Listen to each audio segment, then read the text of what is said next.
Ruto Kenya Kwanzaa programs, since its beginning 2023, seems not to be working. President William Ruto, when he got the power, he seemed to be having issues with old operating programs initiated by past governments. He stopped Linda Mama, Kazim Tani, and started new ones like housing and subsidized fertilizer. But one that seemed not to work completely and has faced total rejection is new university funding model, which has made Gen Z very bitter with Ruto and his broad-based government.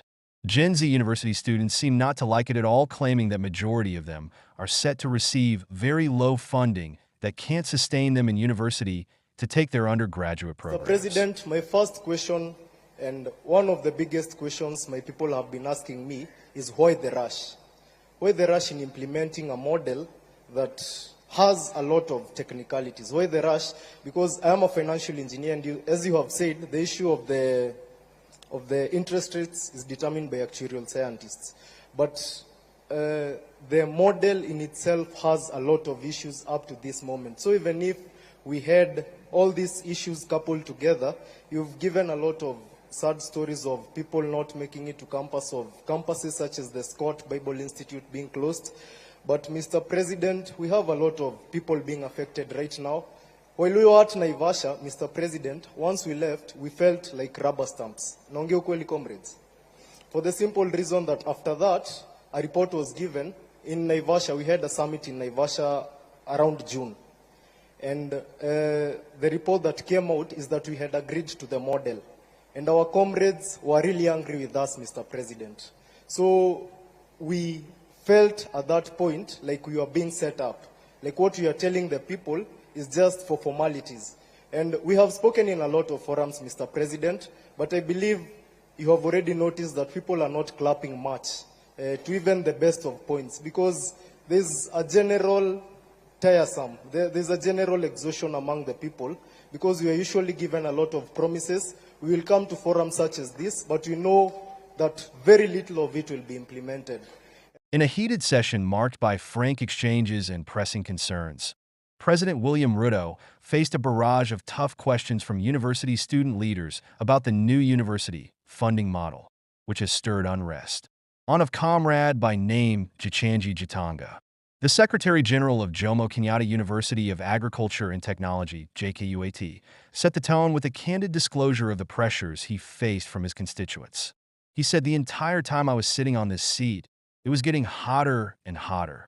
He questioned the haste in implementing a model riddled with complexities and accused the administration of using student leaders as rubber stamps in policy decisions.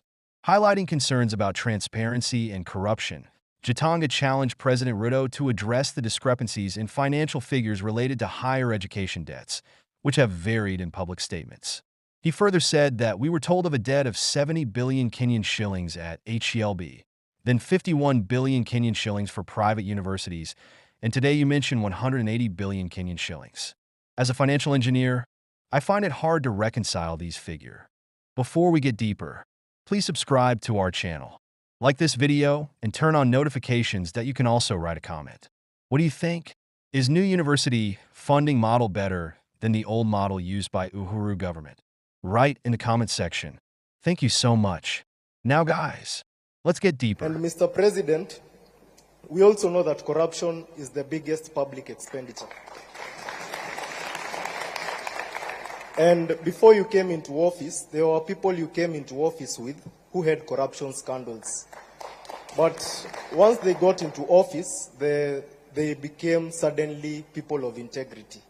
And Mr. President, in as much as we are discussing education, we know that the help decries of the, you've even told us, and it's also something I take issue with, while we were with you at State House, you told us that the debt was around 70 billion or there was a time you told us 70 billion, a time came you told us private universities have 51 billion, and today you said 180 billion, and as a financial engineer, I'm finding it a little bit hard to reconcile all these figures, Mr. President, so you could also state it a bit more clearly over that. But the HELB and the PS of Education has told us severally that that the public institutions had debts and all such kinds of stuff. But we have seen exposés on Twitter, exposés by the Auditor General, telling us that a chair somewhere cost 3.3 million, Mr. President. I will not rush to criticize anything of the sort, but you know that corruption is a big expenditure in this country. What is your administration doing to ensure that corruption ends in public institutions? Mr. President, you are using 9 beaters to classify people. Once again, I'm a financial engineer and I take keen interest in numbers. You use 9 factors to classify people. Now explain this to me. We have a parent earning 25,000 shillings and the firstborn has made it to JKUAT to do financial engineering. But this family has 7 people. It has 6 siblings under the person who has made it to financial engineering. So under what category does this person fall? Let's even say it's 50,000. This person lives in the CBD at a place where the life is very expensive. So under what category does this person fall? Or will we have the same thing repeating itself of that girl who was looking at the people with graduation gowns? Because the firstborn, yes, made it to campus and they found the new funding model and they appealed because they were placed in band 5. But unfortunately, as you've heard, we have, let me confirm the numbers, we have 26,000 appeals. And also as a financial engineer, I know that not all appeals usually go through as they ought to because of the system glitches. Mr. President, kindly explain to me where this person should land, because among the 9 beaters, the issue of the siblings and probably the dependents around that family, because some of these families adopt people not because they have too much, but because they have compassion on the people in the society who the government is unable or unwilling to help. Mr. President, we also have the issue of a defunct KUSO.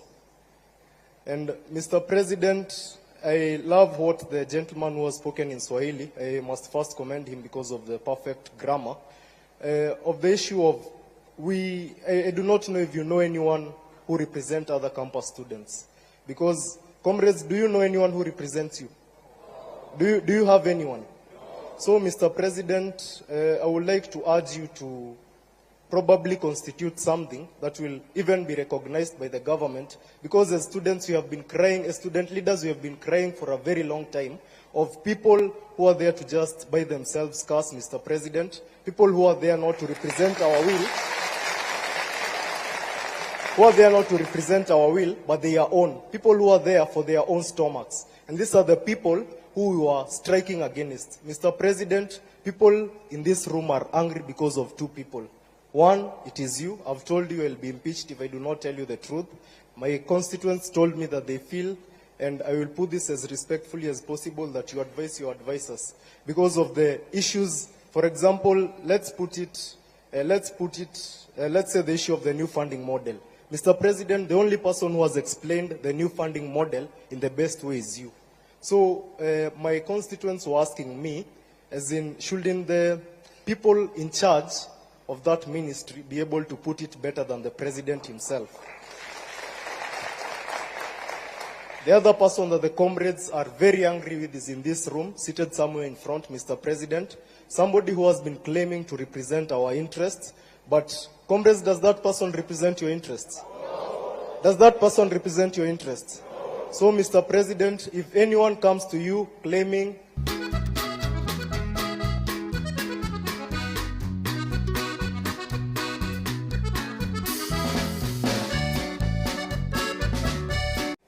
Mr. President,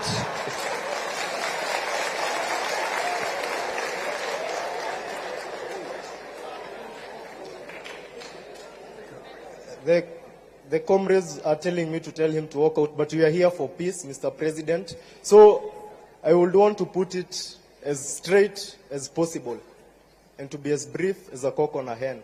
Mr. President, as things stand, we do not have a representative. Ukweli ama uongo?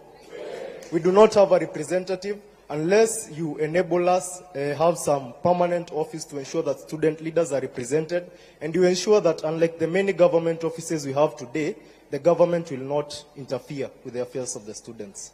Another comrade, Kennedy Otieno, Secretary General of Kenya Methodist University, echoed the sentiment criticizing the model for not reducing the financial burden on families. He said that the fee has not reduced, that is why we are here. Odieno argued, questioning the need to overhaul the previous model instead of improving it. Students proposed eliminating problematic financial bans and consolidating funds to reduce tuition costs effectively. In his defense, President Ruto provided a historical perspective on the funding structure, asserting that the concept of banding was not novel, but rather an extension of a policy initiated in 1996. Mr. President, the lady there has raised an important issue. First, the questions that are here, most of them have been raised by the people around me because they've realized that you might not have a lot of time to speak. Somebody named Karongo Adangwa, the Senator of Kiambu County, and by the way, God willing, I will replace him, raised the point of all these monies being brought to one pool. The MC has a bursary, the woman rep has a bursary. Probably, if it was not for a very little chance, the chief might be having a bursary. Mr. President, the entire structure that represents us, and by the way, we also feel overrepresented as Kenyans, and that is one of the reasons we are demonstrating, Mr. President. We have 22 CSS, we have CASs, we have permanent secretaries, and all these people have budgets and they have salaries, but I'll put that aside, Mr. President. So these people have bursaries. And then to get a bursary, you must know somebody in the country that we live in. You've said that you feel for the poor. You've said that you are blamed for feeling for the poor, and somebody opined that we are all politicians and we all got elected through public relations. So, Mr. President, if you really feel for the poor, kindly address that issue. We have been with you in several forums, and you've said that you are not afraid to bite the bullet, to take the bull by its horns. Mr. President, the MPs will disturb you. Just a minute. I've been sent by a lot of people. You have cut my time a lot of time. So, Mr. President, these MPs will bring a lot of issues. Somebody said that once you remove the CDF, people will not be vying for these positions because they go there for their stomachs. Ukweli ama uongo?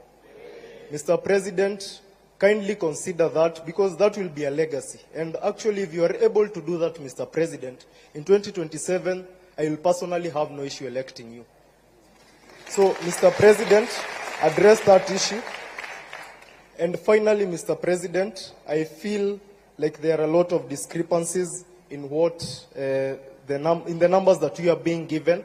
For example, you've said that the professor from Alupe, who proposed the new funding model, has spoken about the person doing teaching, the other one doing law, the other one doing medicine, paying the same fee.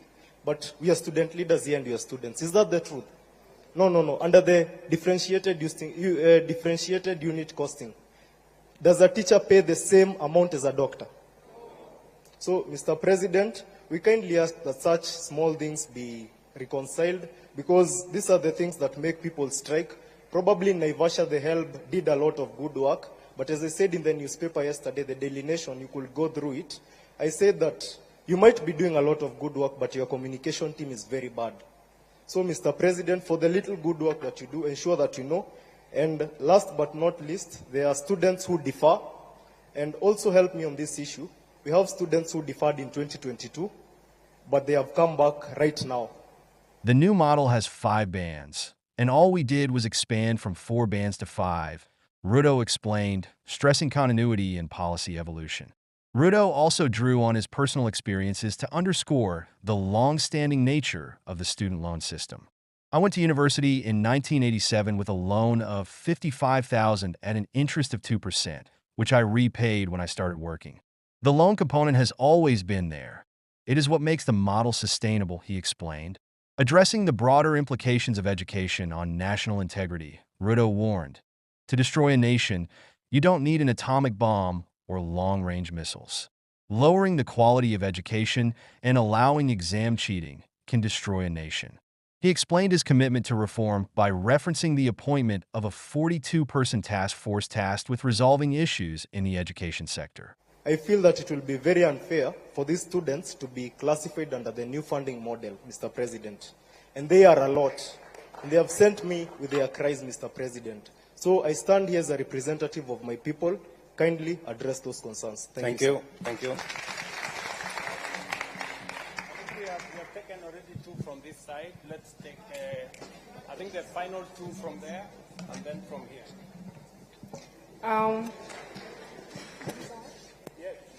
My name is Mwangale Agneta Nafuna, Director of Social Affairs and Special Needs, Moi University.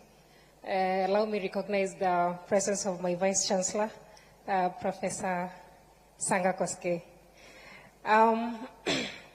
One major issue that is really, really disturbing me while sitting on that seat is that we all know that in this country, we have a bigger number of people who are poor. All of us knows that, right? I am very much devastated to hear that only 12% of the whole population of the students in this country are placed in Band 1. If we really, Your Excellency, can do something about this, we can appreciate, because there is no point of giving 12% of the whole population to Band 1 and expect that the other people will just have to appeal. Why would I say this? It's because when giving 12%, you knew very well, or the team knew very well, that you have a lot of poor people in this country. So at least they will have at least given a bigger percentage to these people, and at least consider also those people who are earning maybe middle or who have bigger salaries. Concluding, President Ruto acknowledged the imperfections in the current model, but expressed confidence in its direction. We are not saying the model is perfect, but I believe it is 95% in the right direction, and we will continue to improve on it, he reassured. The new funding model has left parents and their children in uncertain situations, even as students prepare to join institutions of higher education at different levels, though we have come to an end of this video. We remind you to please subscribe to our channel, like this video, and turn on notifications. You can also write a comment. What do you think? Is the new university funding model better than the old model used by Uhuru government? Write in the comment section. Thank you so much. Let's meet in our next video. Good luck.